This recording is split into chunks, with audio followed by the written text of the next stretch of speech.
ఈ సైకిళ్ల వలన కాలుష్యాన్ని తగ్గించి పర్యావరణాన్ని కాపాడుకోవచ్చునని ముఖ్యమంత్రి చంద్రబాబు నాయుడు పేర్కొన్నారు. విద్యార్థులకు తక్కువ ఖర్చుతో సురక్షిత ప్రయాణానికి వీలు కలుగుతుందన్నారు.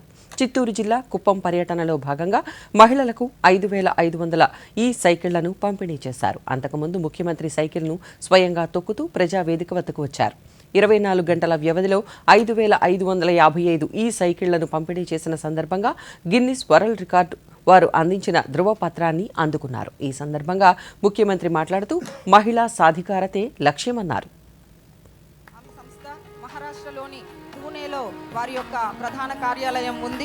ఈ రోజు మీరు చూస్తే 5,555 సూపర్ సైకిల్స్, అదే ఈ సైకిల్.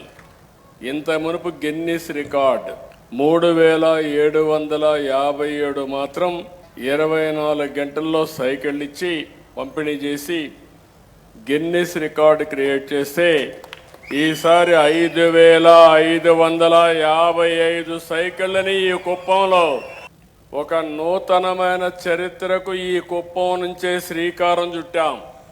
అందరూ రెన్యూబుల్ ఎనర్జీ మాట్లాడుతున్నారు, గ్రీన్ ఎనర్జీ మాట్లాడుతున్నారు, కానీ దాన్ని చూపించే క్షేత్రంగా కుప్పాన్ని తయారు చేసి ఈరోజు ఒక గిన్నిస్ రికార్డుకు కూడా శ్రీకారం చుట్టామంటే అది ఇక్కడుండే ప్రజానీకం యొక్క గొప్పతనం.